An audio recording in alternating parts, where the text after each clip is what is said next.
Welcome to the What's Happening Birmingham video podcast.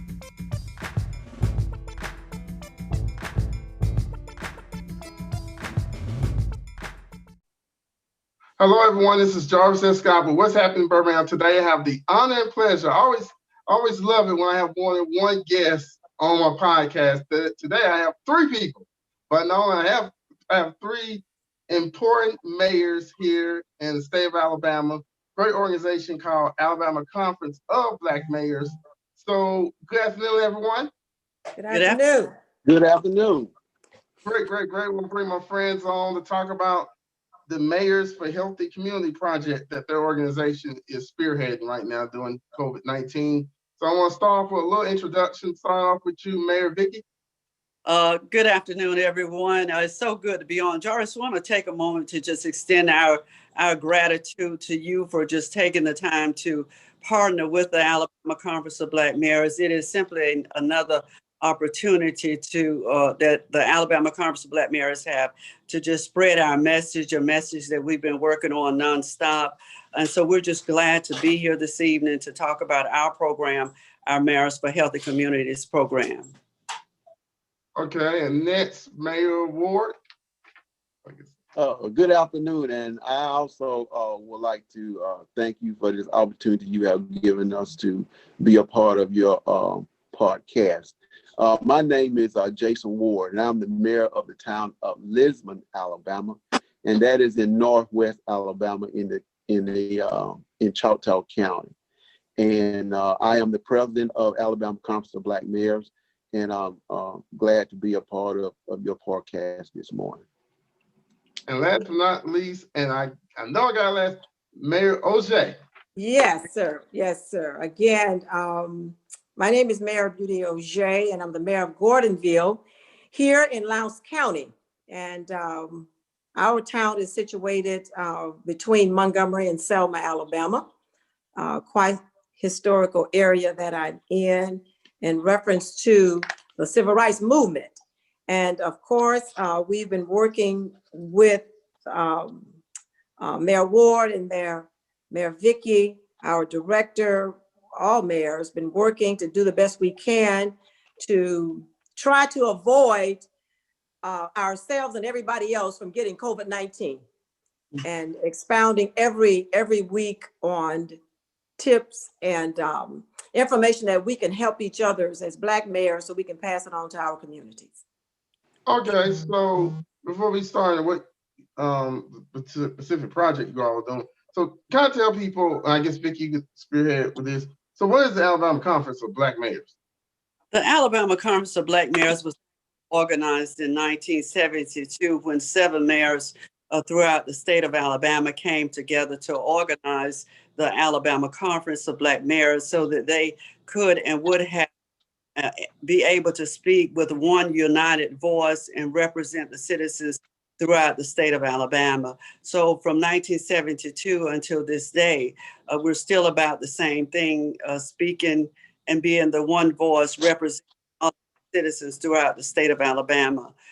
Different municipalities, we have approximately 53 Black mayors throughout the state of Alabama. So we have many constituents that we all represent. I serve as executive director of the conference, but we have our advisory board and board members that are also former mayors that serve at the pleasure to the Alabama Conference of Black Mayors. So we're honored to have just a powerful team throughout the state of Alabama.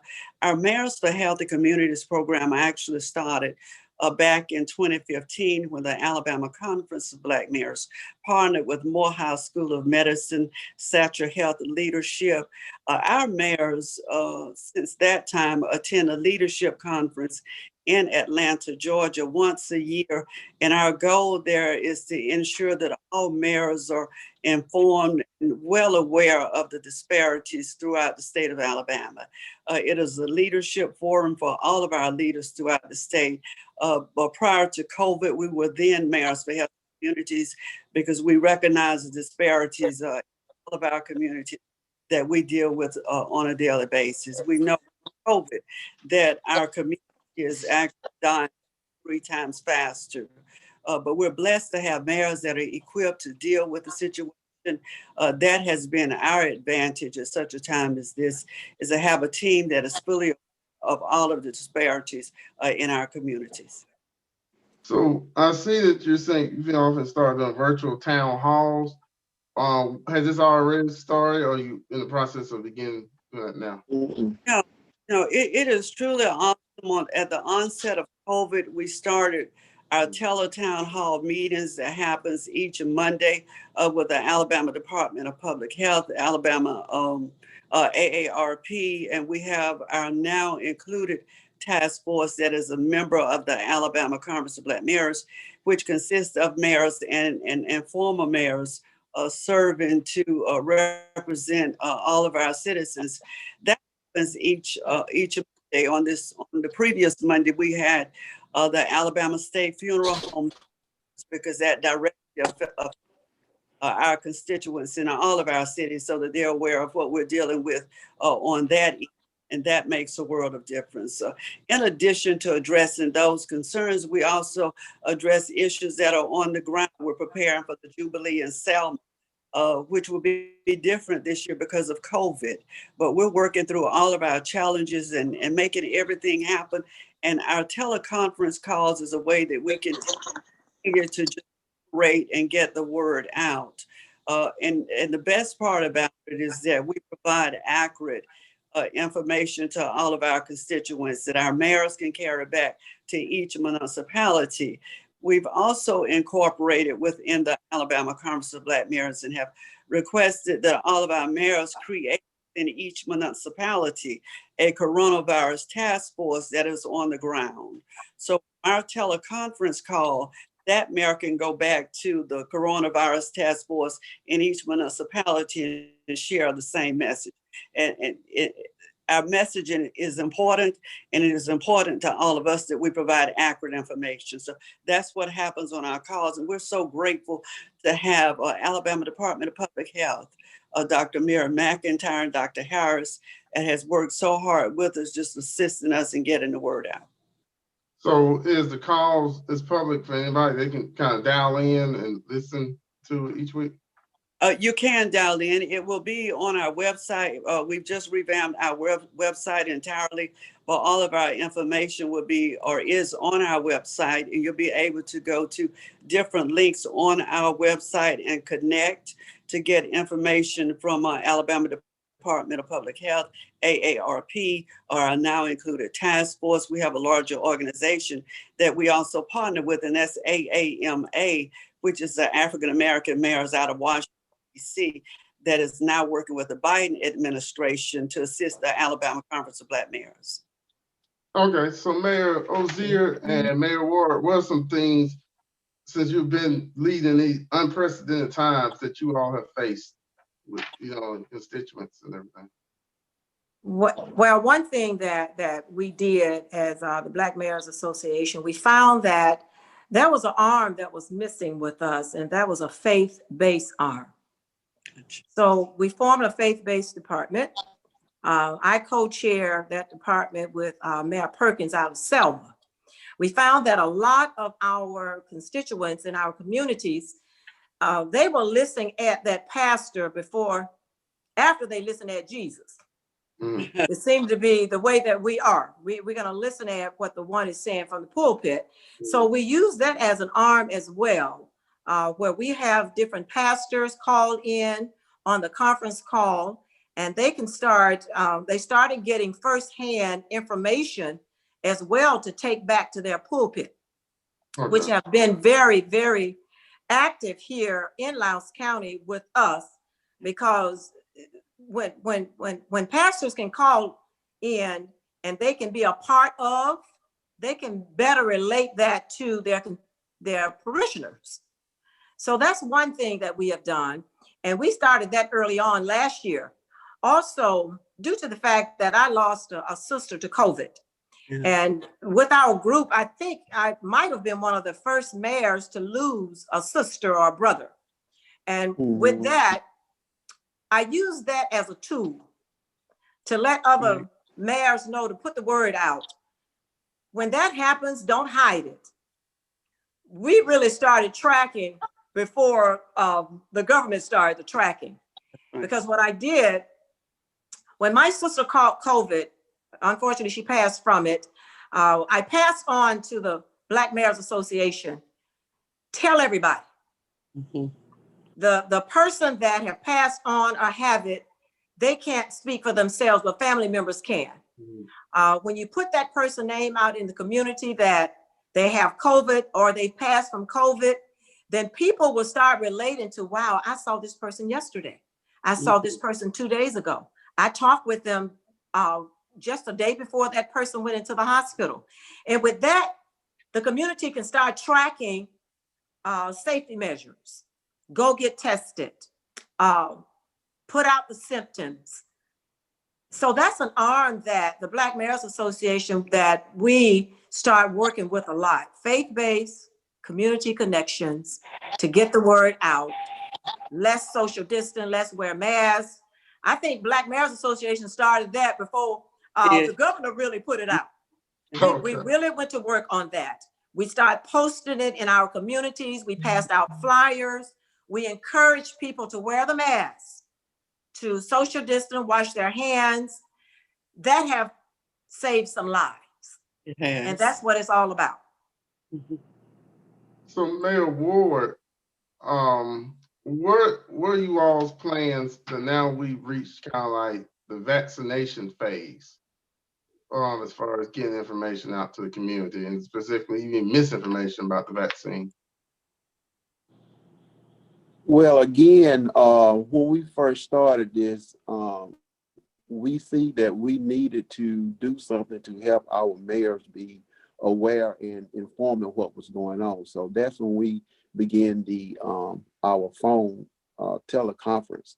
But to answer your question, it's still the most important thing here is to keep our people informed. And what we're doing now is we are continuing to use one of the things that we done was we formed the now included task force. And that task force main purpose was to get information out to our people to help to get them to be informed as to what we were dealing with the COVID-19.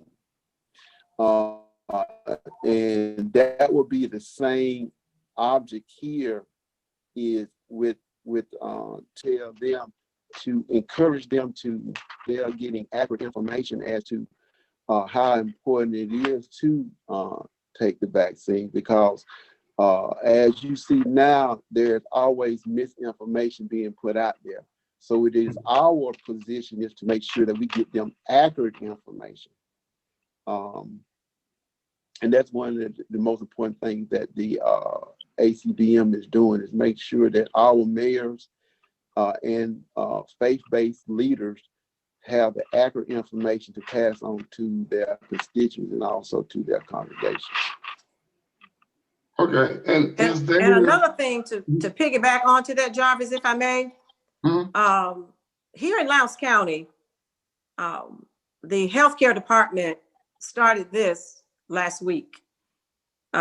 Each vial, as we know, you get so many shots out of it.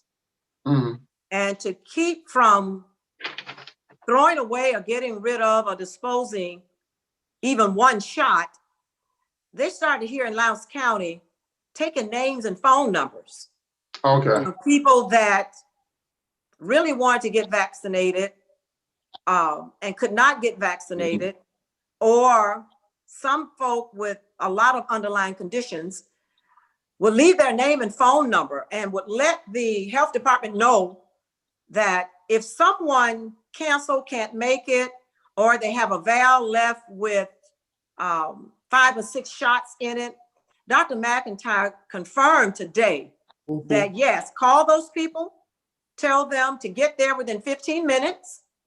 Every shot counts. So that's another thing that was enforced today, that we are to put out in the communities. And here in the area that I'm in, I find that some folk that went over there to the health department, whether they should or should not, I found out that some of them was waiting out in their cars, hoping wow. that they would get a phone call. Okay. So, and with that, all of that community work helped to get the shot into as many as we can arms. And Okay. Jarvis, just kind of piggyback off of Mayor Ward. Just want to make it very clear, the Alabama Conference of Black Mayors stand with the vaccine. Our goal here is to ensure, because we recognize that there is a stigma associated with the vaccine, okay, from the Tuskegee study, a government study. So our goal here is to ensure that our mayors are equipped and educated with the facts, reference the vaccine, and to not say take it or not take it, but to encourage taking it. But at the end of the day, it's up to each individual to make that decision. So with our mayors being equipped in each municipality, they can share knowledge, reference the vaccine, and also to advise with the knowledge that they've gained from our conference call, so that each citizen in the state of Alabama can make that decision. But it is a wise decision, understanding that what happened in Tuskegee was back then, that was then. Today is another day with clinical study and all of those things come into play now. So it's another day with all vaccines, but in particular with this vaccine. And also want to note that and on our conference call this morning as well, just want to make clear that we will, I think in most of our counties, we will come to realize that there are some testing locations that have been shut down, but because of the overload with the vaccine, the state is shutting down some locations so that they can continue to work with the vaccines and get as many shots as possible to all of the citizens throughout the state of Alabama. So if you find one that's closed in one county, perhaps it will be one open in the county adjacent to yourself. So we might encounter that now, but the overload is simply because the state is working so hard just trying to get vaccine into as many citizens as they can. And just want to stress, well, one will just with the Alabama Department of Public Health, they're working day and night, as well as all of our essential workers just working, trying to get this done and save lives. So we're asking for patience with the vaccine and also with the allotment, the allocation process, and that there is a process, and for everyone will be patient. Hopefully we can all get our shots at the end of the day. Okay. And one last thing with the vaccine. Of course, we as mayors, we get phone calls with people in the community asking us the question, are you going to take the vaccine, et cetera, et cetera, et cetera. And the response to that, we're very careful. Of course, we do have the liberty to tell the truth, whether or not we're going to take it or we're not going to take it. And some of the response that I have been getting back from the people that call here at the mayor's office and ask those questions, sometimes I throw a question back at them. Do you take the flu shot? Right. Most of the time, the answer is yes. And then I reply back and say, do you know what's in that flu shot? well, no, ma'am, but I take flu. I said, well, maybe that'll help you with your answer. Okay. You have to talk directly to your community. You can't avoid the question. Yeah, you can't avoid it. You cannot avoid it. And because if you avoid it, they really think something is wrong. And if they flat out ask me, Mayor, you gonna take the shot? Yeah, I'm gonna take the shot. What's wrong with you? I'm gonna take the shot now. You know, you have to be very positive with them. And if I wasn't gonna take the shot, I would simply say, well, because I did say this at one point, Jarvis. I said, I'm gonna and I think Mayor Vic and I, we laughed about this. I said, I'm gonna wait till the first go round. If nobody fall out, I'll take the shot. Okay. So the first go round, nobody fell out. So yes, take the shot. I'm speaking for myself. But one thing, like Mayor Vicky said, we have to be ready for the questions and come with a direct answer. That's what we do on Mondays. Okay. And one thing I want to add to also before we leave is that I also seen that we could use social media. And one Yeah. thing that we done so far is that people in our community that has taken the shot, we asked them to go on there and say, I taken the shot. It wasn't that bad. I'm not hurting. I'm not having any side effects and so forth. So that's one thing that we have done in our community so far is to encourage those that do take the shot Wonderful. to go on and let people know that, I have taken the shot and I'm fine, because I think some people are very hesitant to take it because of the side effects that they think that they might have, and they're scared to take that shot. So with that being done, it has encouraged people to go ahead and have the shot.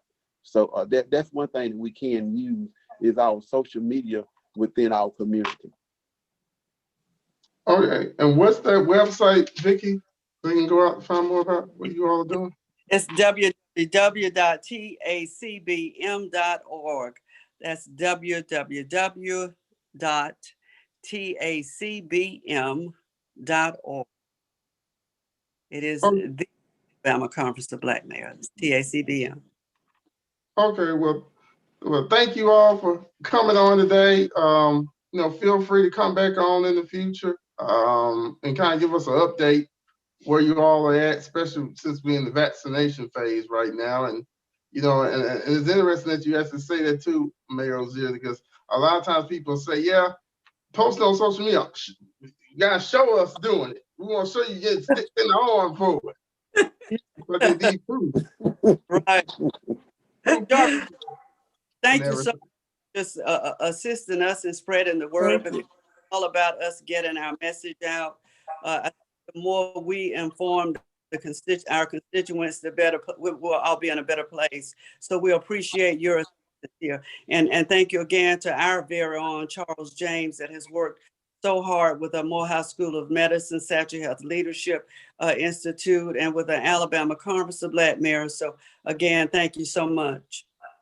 Oh, goodness. Well, thank you all for coming on today. Please come back again. Thank you all for watching this video. Please check out what'shappenedbirmingham.com for more videos. And don't forget to subscribe to my YouTube channel. Thank you all again and have a great day. Bye-bye. You too. Bye-bye. Thank you for watching the What's Happening Birmingham video podcast. Please check out our website, app, or subscribe to our YouTube channel for the latest videos today.